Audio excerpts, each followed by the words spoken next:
آج انشاءاللہ تعالی ہم سورۃ الانفال کی آیت نمبر 57 اور 58 پڑھتے ہیں اور ان آیات کو سمجھنے کی کوشش کرتے ہیں۔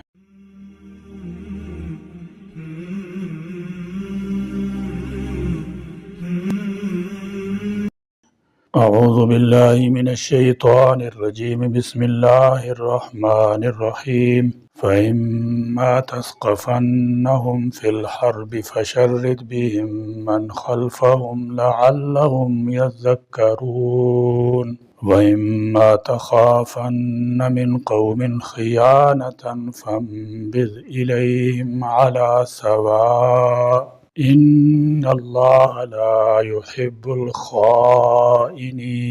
فَإِمَّا لہذا اگر تثقفنہم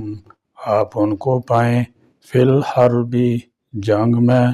لڑائی میں، فشرد بہم تو بھگا دیں ان کے ذریعے سے، من ان لوگوں کو جو،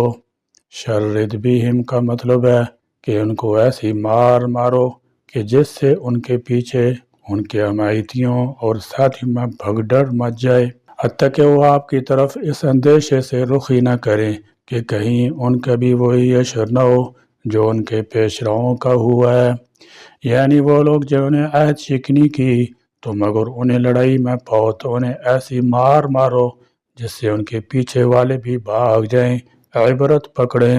اور ان کی ہمتیں توڑ دو اور ان کی جماعتیں منتشر کر دو، اس امید پر مارو کہ شاید انہیں عبرت حاصل ہو۔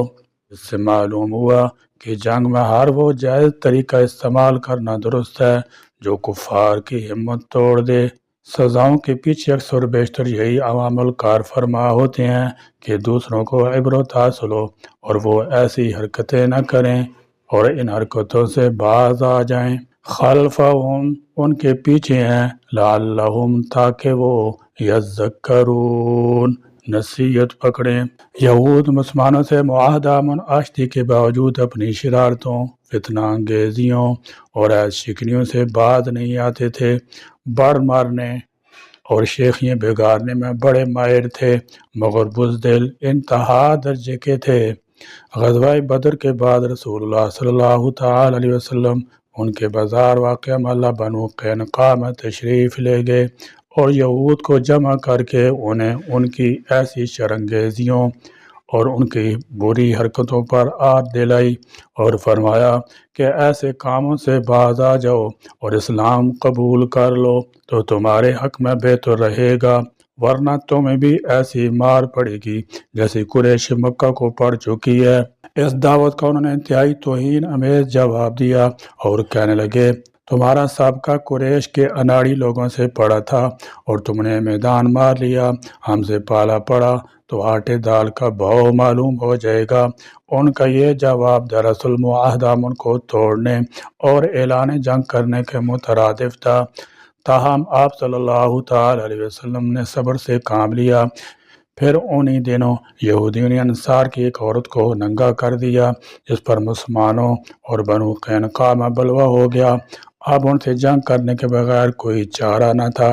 اب لشکر لے کر ان کے ہاں جا پہنچے تو یہ جوان مردی کی ڈینگیں مارنے والے اور قریش کو بزدلی کا طعنہ دینے والے یہود سامنے آنے کی جرات ہی نہ کر سکے اور فوراً قلعہ بند ہو گئے۔ 15 دن تک قلعہ میں محصور رہنے کے بعد ہتھیار ڈال دیے۔ رسول اللہ صلی اللہ تعالی علیہ وسلم نے انہیں قید کرنے کا حکم دیا۔ پھر عبداللہ بن ابی رئیس المنافقین، جس سے ان یہودیوں کی مسلمانوں کے خلاف ہمیشہ ساز باز رہی، کی پرزور سفارش پر آپ نے انہیں قید معاف کر دی اور جلا وطن کر دیا اور یہ لوگ شام کو چلے گئے۔ اس کے بعد اسی طرح بنو نذیر جلا وطن ہوئے۔ پھر جنگ خندق کے بعد بنو قریظہ بھی قلعہ بند ہوئے، جو بالآخر قتل کیے گئے اور بچے اور عورتیں غلام بنا لیے گئے۔ خیبر کے موقع پر بھی یہود قلعہ بند ہو گئے۔ غرض جب بھی لڑائی کا موقع پیش آیا تو ان یہود کو کھلے میدان مسلمانوں سے لڑنے کی کبھی جرات نہ ہوئی، حتیٰ کہ غزوہ احد، غزوہ خندق کے موقع پر کفار کے ساتھ مل کر بھی انہیں کھلے میدان میں سامنے آنے کی جرات ہی نہ ہوئی۔ یہ لوگ ہمیشہ سازشوں، شرارتوں، فتنہ انگیزیوں اور عہد شکنیوں سے ہی مسلمانوں کو پریشان کرتے رہے ہیں، تاہم انہیں وہ سزا ملتی رہی ہے جو اس آیت میں مذکور ہے۔ وَإِمَّا اور اگر تخافن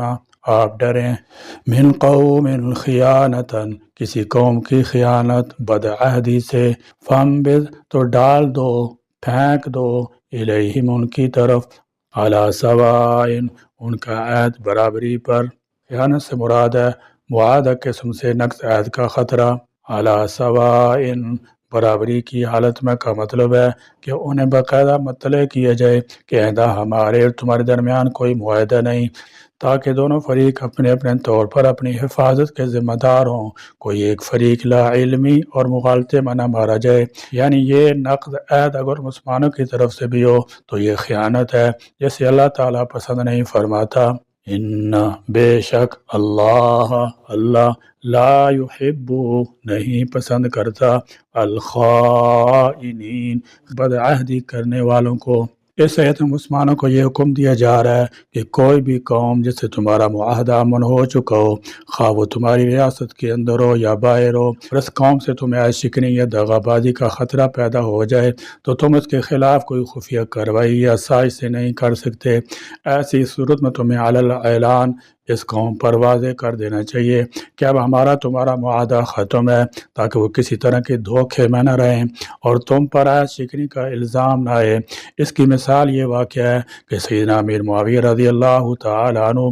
اور روم میں میعادی معاہدہ تھا دشمن کی حرکات سکنات دے کر سیدنا امیر معاویہ رضی اللہ تعالی عنہ نے بھی روم کی سرحد پر فوجیں جمع کرنی شروع کر دیں اور اس انتظار میں رہے کہ معاہدہ کی مدد ختم ہوتی ہی روم پر حملہ کر دیں گے یہ صورتحال دیکھ کر سیدنا عتبہ رضی اللہ تعالی عنہ آپ کے پاس پہنچے اور انہیں خبردار کیا کہ آپ کتاب و سنت کے احکام مطابق ایسا نہیں کر سکتے الا یہ کہ آپ پہلے دشمن کو اپنے ارادہ سے مطلع کر دیں چنانچہ سیدنا امیر معاویہ رضی اللہ تعالی عنہ نے فوجیں پیچھے ہٹا لیں البتہ اگر معاہدہ کی خلاف ورزی فریق ثانی کی طرف سے ہو تو پھر ایسے اعلان کی ضرورت نہیں فریق ثانی کی بدعہدی کو اعلان جنگ سمجھا جائے گا اس کی مثال یہ واقعہ ہے کہ صلح حدیبیہ کی روح سے مسلمانوں اور کفار مکہ میں عادی معاہدہ امن ہوا بنو بکر مشرکین مکہ کے حلیف تھے اور بنو خزاع مسلمانوں کے قریش مکہ نے بنو بکر کی حمایت کرتے ہوئے اعلانیہ بنو خزاع کی خوب پٹائی کی بنو خزاع کے چند آدمی فریادی بن کر مدینہ پہنچے اور اس عہد شکنی کا اعتراف قریش کو بھی تھا کیونکہ اس کے بعد ابو سفیان تجدید عہد کے لیے مدینہ پہنچا لیکن اس کی اس درخواست کو آپ نے قبول نہیں کیا اور بالآخر قریش کی یہی عہد شکنی اور غداری مکہ پر چڑھائی اور اس کی فتح کا سبب بنی عہد یعنی عہد کو پورا کرنا وعدے کی تکمیل اور قول قرار پر قائم رہنا اسلامی تعلیمات کا امتیاز اور بندہ مومن کی شناخت ہے ہر سطح ہر مقام پر راست گوئی دیانت امانت عہد اسلام کے نزدیک انسان کی سیرت کردار میں مطلوب ہیں حقیقت بھی یہی ہے کہ دنیا کی کوئی سوسائٹی کوئی انسان معاشرہ اس وقت تک ترقی نہیں کر سکتا جب تک اس کے نزدیک وعدے کی تکمیل اور عہد کو بنیادی مقام حاصل نہ ہو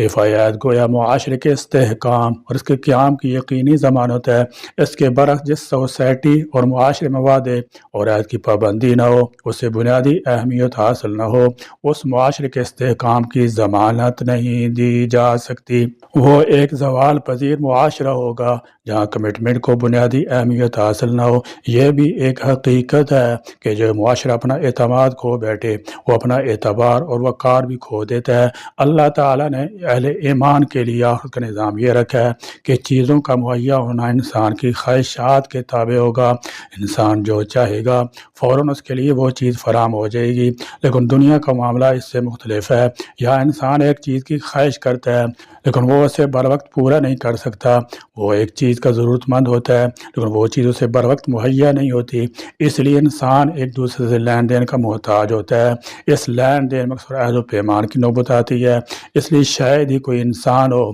جس زندگی کے مختلف مراحل میں خود وعدہ کرنے یا دوسروں کے وعدے پر بھروسہ کرنے کی نوبت نہ آتی ہو وعدہ کرنے والے پر دوسرا شخص بھروسہ اور اعتماد کرتا ہے اور بعض دفعہ اس اعتماد پر خود بہت سے معاملات طے کر گزرتا ہے اس لیے وعدے کی بڑی اہمیت ہے نبی صادق امین صلی اللہ تعالی علیہ وسلم کا ارشاد ہے اس شخص کا کچھ دین نہیں جو وعدہ پورا نہیں کرتا ایک حدیث شریف میں جو کسی مسلمان سے عہد شکنی کرے اس پر اللہ، فرشتوں، تمام انسانوں کی لعنت ہے اور اس کا کوئی فرض قبول نہ ہوگا اور نہ نفل۔ رسول اللہ صلی اللہ تعالی علیہ وسلم اور آپ صلی اللہ تعالی وسلم صحابہ کی نگاہ میں وعدے کو پورا کرنے کی اس قدر اہمیت تھی، دوست ہو یا دشمن، اپنا ہو یا بیگانہ، اور مسلمان ہو یا غیر مسلم، ہر ایک کے ساتھ عہد کی پابندی ضروری ہے۔ رسول اللہ صلی اللہ تعالی علیہ وسلم پر صلح حدیبیہ سے جو ہی فارغ ہوئے، حضرت ابو جندل خون میں لہو لہان اور پاؤں میں بیڑیاں لگی ہوئی تشریف لائے اور مسلمانوں سے عرض کو نہ ہوئے کہ انہیں مدینہ لے جایا جائے۔ آپ صلی اللہ تعالی علیہ وسلم نے اہل مکہ کو راضی کرنے کی کوشش کی کہ اس دفعہ سے جو مکہ سے مسلمان ہو کر مدینہ جانے والوں کو واپس کرنے کے سلسلے میں ہے، حضرت ابو جندل کو مستثنیٰ رکھا جائے، لیکن اہل مکہ نے نہیں مانا۔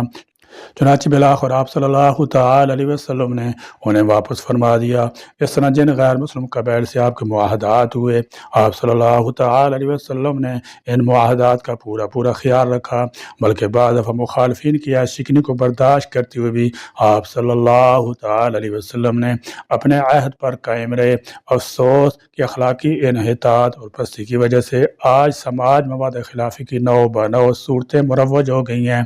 اور لوگوں کے ذہن میں اس کی کوئی اہمیت باقی نہیں رہ گی۔ عام طور پر لوگ یہ سمجھتے ہیں کہ قرض وغیرہ کے لین دین ہی سے وعدے کا تعلق ہے، حالانکہ ہم زندگی کے تمام مراحل میں عہد و پیمان سے گزرتے ہیں۔ معاملات جتنے بھی ہیں،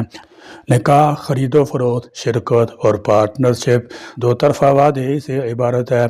اس لیے معاملات کو عقد کہا جاتا ہے۔ عقد کے معنی دو طرفہ وعدہ اور معاہدے کے ہیں۔ اللہ تعالیٰ جل شانہ نے ایک سے زیادہ مواقع پر ایفائے عہد کی طرف متوجہ فرمایا ہے۔ نکاح کے ذریعے مرد عورت کے ساتھ اس نے سلوک اور اس کے اخراجات کی ادائیگی کا عہد کرتا ہے، اور عورت جائز بات و مشور کی فرمانبرداری کا وعدہ کرتی ہے۔ لہذا اگر شوہر بیوی کے ساتھ حق تلفی کرے یا بیوی شوہر کے ساتھ حکم عدلی، تو نہ صرف حق تلفی اور حکم عدلی کا گناہ ہوگا، بلکہ وہ وعدہ خلافی کی بھی گناہ گار ہوں گے۔ بیچنے والا گاہک سے مال کے صحیح ہونے اور قیمت کے مناسب ہونے کا وعدہ کرتا ہے۔ اگر وہ گاہک سے عیب چھپا کر سامان بیچے یا قیمت میں معمول سے زیادہ نفع وصول کر لے اور گاہک کو جتائے کہ اس نے معمولی نفع پر سامان فروخت کیا ہے، تو یہ عقد تجارت کے ذریعے فریقین ایک دوسرے کے ساتھ جو عہد کرتے ہیں اس کی خلاف ورزی ہے۔ جب آپ کہیں ملازمت کرتے ہیں تو سرکاری یا غیر سرکاری ادارے ہیں جو اوقات کار متعین ہوں، آپ ان اوقات میں اپنی ڈیوٹی پر حاضر رہنے کا عہد کرتے ہیں۔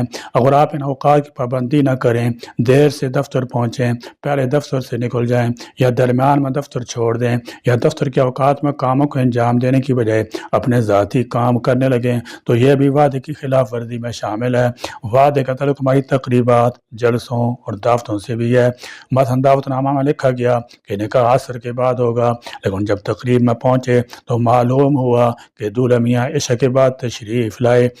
دعوت نامہ میں لکھا گیا کہ دعوت ولیمہ 8 بجے شب ہے،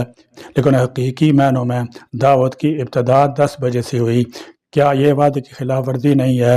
غور کیجئے کہ لوگ ایسی تقریبات میں شرکت اپنے تعلقات کی پاسداری میں کرتے ہیں۔ کسی کے یہاں بیماری ہے، کوئی خود بیمار ہے، کسی نے تقریب کے وقت کے لحاظ سے آئندہ پروگرام بنا رکھا ہے، ایسے مواقع پر یہ تاخیر اس کے لیے کس قدر گراں گزرتی ہے۔ عجیب بات ہے کہ جس دین میں وقت کا اتنا پاس لحاظ ہو، اس دین کے ماننے والے وقت کی اس درجہ ناقدری اور ناحق شناسی، یہ سب باتیں وعدہ خلافی میں داخل ہیں۔